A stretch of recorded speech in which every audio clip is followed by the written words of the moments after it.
I did a video yesterday that got a little bit of traction, and some of the comments that came on, this is why I wanted to address and follow up with some numbers and stats. The video that I did yesterday was talking about the homeless problem in Canada. With Everyman, I created Everyman to be able to create awareness and education for the burden that men carry, but also to raise funds. The sale of our t-shirts and our hoodies, 25% go to different charities that help alleviate the burden that men carry. So some of the comments that were coming in, I found them to be, I don't want to say ignorant, because I don't think people are intentionally ignorant. I think it was just they don't understand the problem, or they really don't comprehend how bad it can be because it hasn't happened to them. So what it was about was the homeless problem and what Regina had done about clearing out one of their encampments. So I did a little bit of research. I wanted to put some numbers together. I got a little presentation, a little slideshow going on behind me here, so you can kind of see the numbers that I'm talking about. So to give you an idea as to what's happening in Canada, we recently had our government decided to give a lot of people a grocery rebate. It was a couple $100 to go towards groceries to try to help alleviate the cost of everything going through the roof. So to be able to qualify for the grocery rebate, you had to make, as an individual, under $32,000. As a family, $38,000. So I'm just clicking through my information here as I'm talking.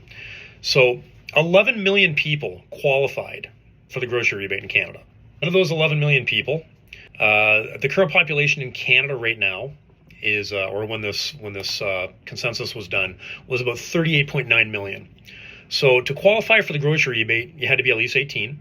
And once you take out the people that are under 18, that leaves us with 31.6 million people in Canada that were of age to qualify for the grocery rebate. So 11 million people qualified. That is approximately 35% of the adult population. So 35% of our population qualified for the rebate because they either make under 38,000 as a family or 32,000 as an individual. So there's an organization out there called the Canadian Centre for Policy Administration, and what they did was they put together a report, and the report is called Can't Afford the Rent. So it talks about what the rental wages are in Canada for 2022, so last year.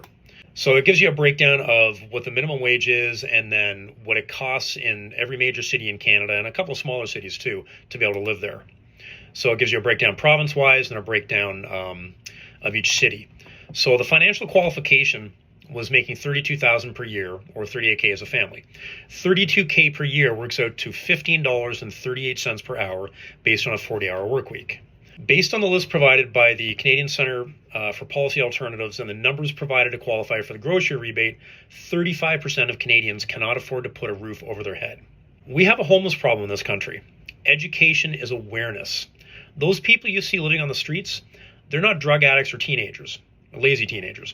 They are you and me, the people that we love, our family and our friends. This could very easily happen to anybody.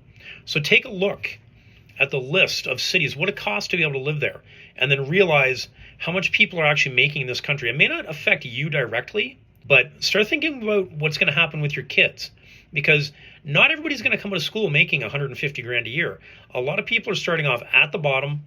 They're working their way up, but working their way up, everything's rising accordingly with it. So you can't play catch up. You cannot get to that next level to be able to afford not just buying a house, but to be able to afford rent, to put a roof over your head. It is becoming harder and harder for most Canadians to be able to get there. Like I said, 35% alone cannot afford to put a roof over their head. That number's higher because there's some people that are struggling. There's some people that are jamming, 4 or 5 people into a 2-bedroom apartment just to be able to make do. So it's much higher than 35%, but 35% minimum cannot afford to put a roof over their head. Think about where we are as a country. Let's think about what we can do as a country to be able to start fixing this problem, because we've got a lot of problems in this country, this being one of the big ones. The cost of groceries, putting a roof over our head.